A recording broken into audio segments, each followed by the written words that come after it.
पाकिस्तान में पानी के लिए हाहाकार मचा हुआ है। इस तपती भीषण गर्मी में पाकिस्तान के कई प्रांत बूंद बूंद पानी को तरस रहे हैं। जम्मू कश्मीर के पहलगाम में हुए आतंकी हमले के बाद भारत ने सिंधु जल संधि को स्थगित क्या किया। पाकिस्तान में त्राही त्राही मस्ती देखी जा रही है। खरीफ की फसल का सीजन शुरू होने से पहले उसके बड़े बड़े डैम में पानी घटने लगा है। पाकिस्तान के पास उतना पानी तक नहीं बचा जिससे वो अपनी सिंचाई की जरूरतों को पूरा कर सके।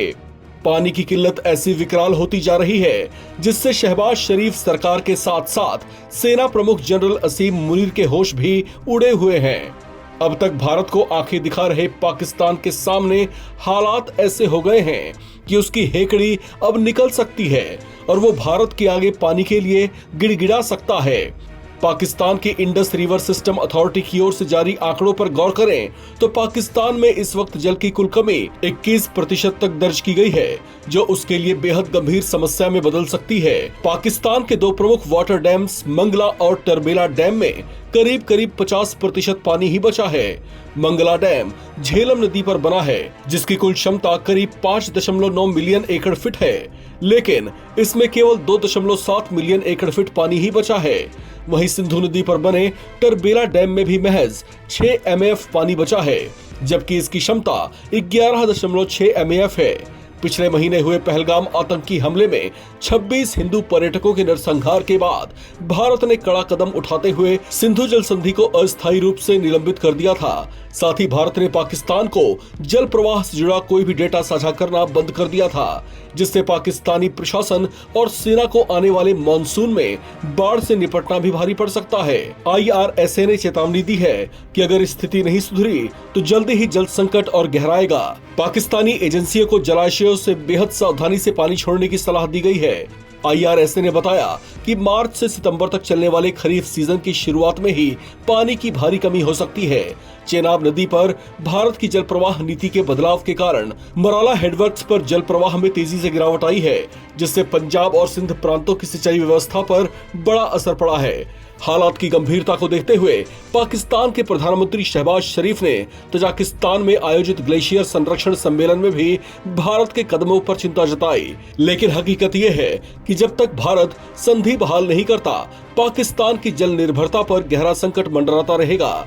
भारत को सिंधु जल संधि के तहत रावी, ब्यास, सतलुज जैसे प्रमुख नदियों पर पूरा अधिकार, जबकि पश्चिमी नदियों यानी झेलम, चेनाब और सिंधु के पानी पर सीमित अधिकार है। भारत को पश्चिमी नदियों पर 3.6 मिलियन एकड़ फीट तक जल संग्रह की अनुमति है, लेकिन वर्तमान में वो पूरी क्षमता का उपयोग नहीं कर पा रहा, जिससे पाकिस्तान को फायदा मिलता रहा।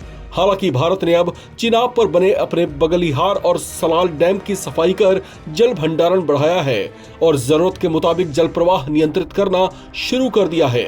यही वजह है कि पाकिस्तान की जल समस्या अब राजनीति और कृषि संकट में बदलती जा रही है। भारत के खिलाफ आतंकी गतिविधियों को शह देने वाले पाकिस्तान को कड़ा सबक सिखाने के लिए भारत की ओर से जो पानी की कटौती की गई है, उससे वहां कुछ समय बाद सूखे के हालात भी पैदा हो सकते हैं। भारत हमेशा नेबर्स फर्स्ट की नीति पर चलता रहा है, लेकिन पाकिस्तान की गतिविधियां भारत विरोधी रही हैं, जिसे सबक सिखाने के लिए ये कदम जरूरी हो गया था। रूस और यूक्रेन में छिड़ा युद्ध विनाशक रूप लेता जा रहा है। अब यूक्रेन ने रूस पर इतना बड़ा वार किया, जो दोनों देशों के बीच छिड़े युद्ध में रूस पर किया गया अब तक का सबसे बड़ा अटैक बताया जा रहा है। यूक्रेन ने अपने बेहद सीक्रेट ऑपरेशन स्पाइडर के तहत रूस के एयरफोर्स बेस पर भयंकर तबाही मचा दी है, जिसमें रूस के कम से कम 40 बॉम्बर तबाह हो गए।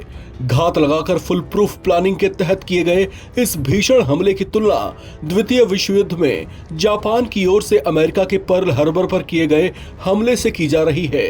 खास बात यह है कि यह हमला उस समय किया गया जब यूक्रेनी राष्ट्रपति जेलेंस्की और रूस के राष्ट्रपति पुतिन के बीच कुछ सहमति बनती दिख रही थी।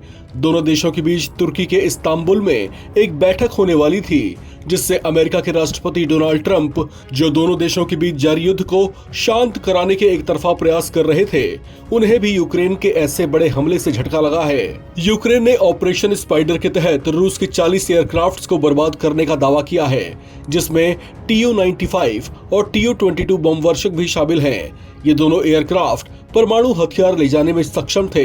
यूक्रेन ने बताया कि उसकी सुरक्षा सेना इस हमले की तैयारी में पिछले 11 महीनों से जुटी हुई थी। हालांकि ऊपर ऊपर से यूक्रेन शांति के लिए सहमत होने का ढोंग भी रच रहा था।